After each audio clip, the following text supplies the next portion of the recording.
इस वीडियो में हम सिंधु नदी तंत्र से संबंधित संपूर्ण जानकारी को इस वीडियो में हम देंगे। फ्रेंड्स, यदि आपको हमारी वीडियो पसंद आएगी तो वीडियो को लाइक और चैनल को सब्सक्राइब करना मत भूलिएगा। ये इससे जो कि सिंधु नदी के बारे में बताएंगे, इसकी लंबाई चौड़ाई और इसकी सहायक नदियां कौन कौन सी है, उन सभी नदियों के बारे में हम बताएंगे आपको डिटेल से। तो सबसे पहले हम बात करते हैं जो सिंधु नदी है। सिंधु नदी का क्षेत्रफल कितना है? 11,65,000 वर्ग किलोमीटर सिंधु नदी की कुल क्षेत्रफल है, यानी सिंधु नदी का क्षेत्रफल। भारत में इसका क्षेत्रफल है जो कि कितना है भारत में क्षेत्रफल? तो 32,1289 वर्ग किलोमीटर इसमें भारत का क्षेत्रफल है सिंधु नदी का।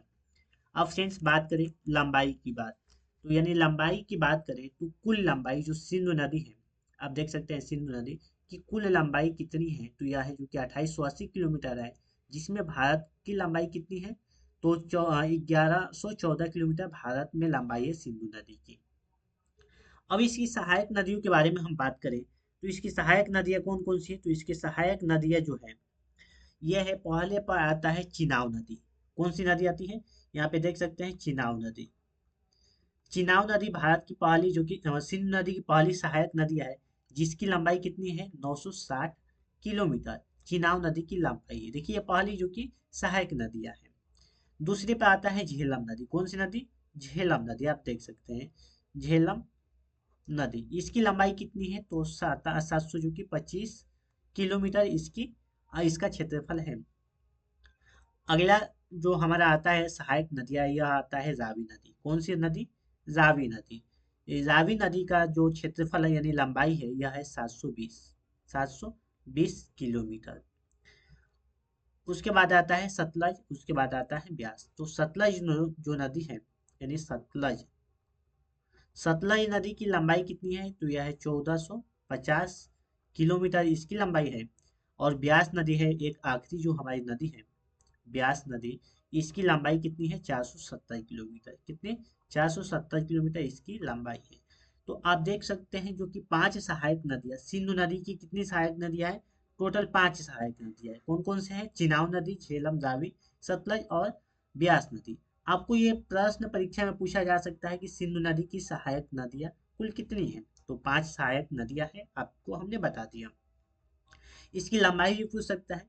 देखिए आपको यहाँ से परीक्षा में कई तरह से प्रश्न पूछे जा सकते हैं। पूछ दिया जाएगा चिनाव नदी की कुल लंबाई कितनी है, तो आप बता सकते हैं 960 किलोमीटर। या इनमें से किसी भी नदी का लंबाई पूछ दिया जाएगा तो आप बता सकते हैं। अब फ्रेंड्स हम बात करेंगे इन सहायक नदियाँ यानी सिंधु नदी जो है कहाँ से निकलती है और कहाँ जाकर गिर जाती है, और इनकी सहायक नदियाँ कहाँ कहाँ से निकलती है।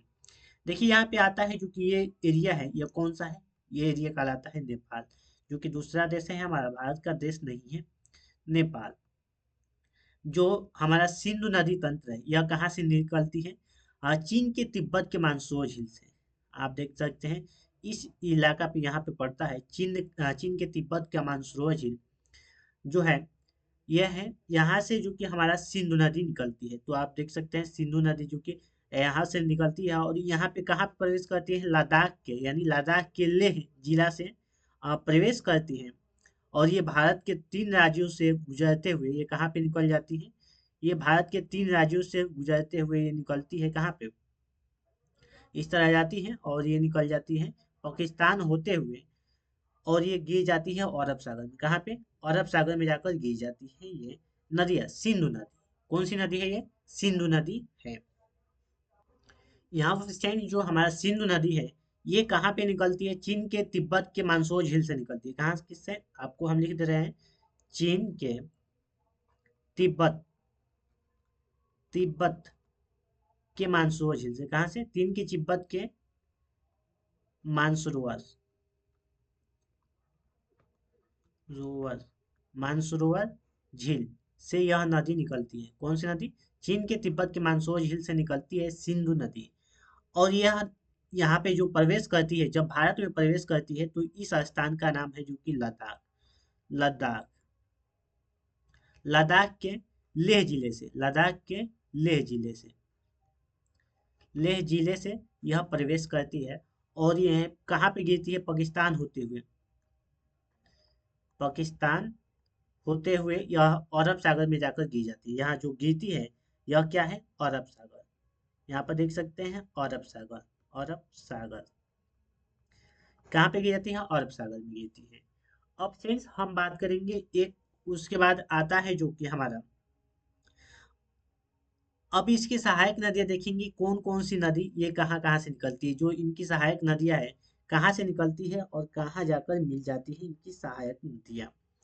तो इनकी जो सहायक नदियाँ है अधिकांश ये जो कि यहीं पर मिलती हैं। तो आपको हम पहले जो कि बता रहे हैं चिनाब नदी, चिनाब नदी जो है हिमाचल प्रदेश से निकलती है, कहाँ से निकलती है, हिमाचल प्रदेश से निकलती है चिनाब नदी। आप ये जो एरिया देख सकते हैं यह है हमारा हिमाचल प्रदेश, हिमाचल प्रदेश से निकलती है और कहाँ पे जाकर मिल जाती है, देखिए ये हिमाचल प्रदेश से निकलते हुए फ्रेंड्स, ये हिमाचल प्रदेश से निकलकर और जाकर मिल जाती है, ये कहाँ पे, सिंधु नदी में जाकर मिल जाती है, यानी सिंधु नदी में यहाँ पे मिल जाती है। ये कौन सी नदी है, ये हमारा है चेनाब नदी। आप यहाँ पर देख सकते हैं यह जो नदी है यह है चेनाब नदी, चेनाब नदी आप देख सकते हैं चेनाब नदी को। अब बात करेंगे हम अगले नदी, चलिए अगले नदी के बारे में बात करते हैं। तो अगला आता है हमारा झेलम नदी। यह झेलम नदी कहाँ से जो कि निकलती है,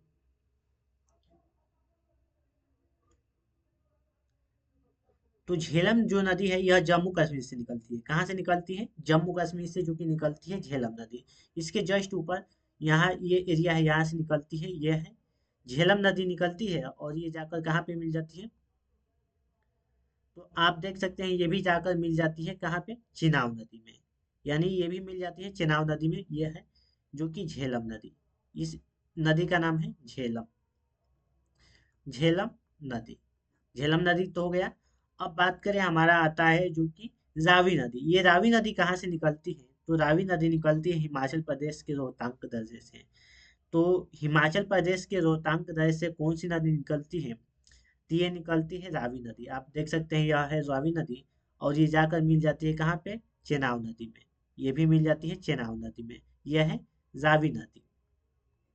उसके बाद आता है हमारा अगला नेक्स्ट जो कि सतलज नदी। ये सतलज नदी कहाँ से निकलती है, तो ये जो सतलज नदी है ये भी चीन के तिब्बत के मानसून झील से निकलती है और भारत के कई राज्यों में यानी ऐसे प्रवेश करते हुए ये कहाँ पे मिल जाती है, जाके मिल जाती है जो कि हमारी सिंधु नदी में, ये भी जाकर मिल जाती है।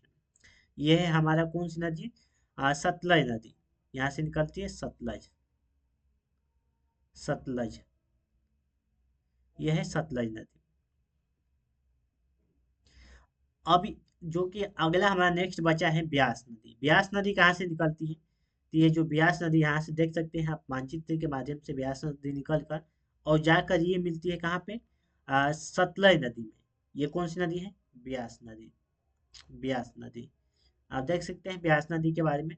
अब देखिए यहाँ पे जहाँ से ब्यास नदी मिलती है, जहाँ पे मिलती है यहाँ से एक नहर का निर्माण हो जाता है, यह नहर का निर्माण हो जाता है और यह नहर जो है भारत का यानी सबसे बड़ा नहर है जो कि इंदिरा गांधी नहर, भारत का सबसे बड़ा जो कि नहर है इंदिरा गांधी नहर। कौन सा नहर, इंदिरा, इंदिरा गांधी नहर, नहर यानी जहाँ पे मिलती है ब्यास नदी सतलज में, वहां से एक नहर का निर्माण होता है, उस नहर का नाम है इंदिरा गांधी नहर। और यहाँ पे जो अगला नेक्स्ट जो कि हमारा है चेनाब नदी। चेनाब नदी जहाँ पे मिलती है यहाँ पे एक नदी का निर्माण होता है, यानी इसके मिलने से एक नदी का निर्माण होता है, उस नदी का नाम है पंचद, पंचनद, पंचनद यानी पंचनद, पंचनद नदी। इस नदी का निर्माण है, पंचनद नदी का निर्माण होता है इस स्थान पे।